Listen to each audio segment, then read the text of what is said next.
Hello welcome to my channel. ఏంటి పనితో video start చేశాను అనుకున్నారా? అవునండి, పండగ కదా, ఇంట్లో మనకి ఎంత హడావిడి ఉంటుంది కదా. పండగ రోజు అన్ని ప్రసాదాలు చేయాలి, దేవుడికి నివేదన చేయాలి. కాబట్టి ఫస్ట్ టైం మేము వినాయకుడిని పెడుతున్నాం. మా అబ్బాయి కాస్త పెద్దగా అయ్యాడు కాబట్టి వినాయకుడిని ఖచ్చితంగా పెట్టాలని పట్టుబడ్డారు. వాళ్ళు వినాయకుడిని తెచ్చేలోపు నేను ప్రసాదాలు చేస్తున్నాను అనమాట.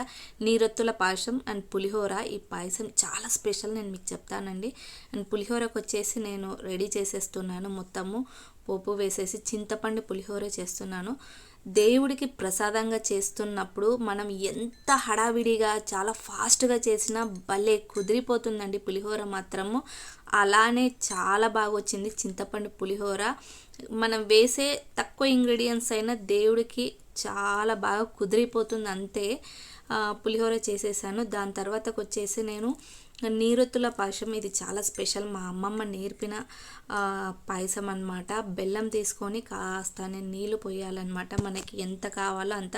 నేను 1/2 కిలో బెల్లం తీసుకొని ఒక పొంగు వచ్చే వరకు బాగా ఉడికించాను. దాంట్లో ఇలా మనము గోధుమ పిండితో తాల్చినవి మొత్తము ఇలా పొడుగ్గా చేసుకోవాలన్నమాట. చేసి అందులో వేసి ఉడికించి నేను తర్వాతకి డ్రై ఫ్రూట్స్ తోటి తాలింపు వేసాను. తాలింపు వేసి అందులో వేసేసాను అనమాట. దాని తర్వాతకు వచ్చేసి పైనుంచి పాలు వేసుకోవాలి. స్టవ్ ఆఫ్ చేసి తర్వాత కాసేపు ఉంచాలన్నమాట ఆ వేడికి. దాని తర్వాత భలే ఉంటుంది ఇది పాయసం మాత్రం. ఇంకా ఇక్కడ పప్పును తర్వాతకి వంకాయ ఆలు రెడీ అయిపోయింది. వచ్చేసారు వాళ్ళు వినాయకుడిని తీసుకొని. ఇప్పుడు అస్సలైన పూజ మొదలవుతుందన్నమాట. వినాయకుడిని తెచ్చాక ఇంకా పూజ సామాన్లు కూడా మొత్తం తీసుకొచ్చారు. దాంతోపాటు మా అబ్బాయి మట్టి తెచ్చుకున్నాడు, బంకమట్టి. వాళ్ళు బయట కూర్చొని ఒక చిన్న వినాయకుడిని తయారు చేశారనమాట. వాళ్ళకు వచ్చిన విధంగా నేను పూజకి రెడీ చేసేసాను అనమాట.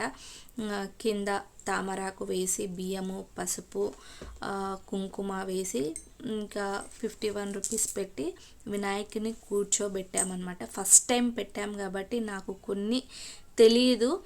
మీరు ఎలా చేయాలో కామెంట్ బాక్స్లో కొంచెం కామెంట్ చేయండి. మాకు తెలిసిన విధంగా చేసాము. 9 రకాల పత్రీలు కూడా తీసుకొచ్చి వినాయకుడికి అలంకరించామన్నమాట. వినాయకుడిని ఎంత అలంకరించినా సరిపోదన్నమాట. 2 కళ్ళు సరిపోవు, అంత బాగుంటుంది. మనం ఎంత డెకరేట్ చేసినా బొజ్జ గణపయ్య చేయించుకుంటూనే ఉంటాడు.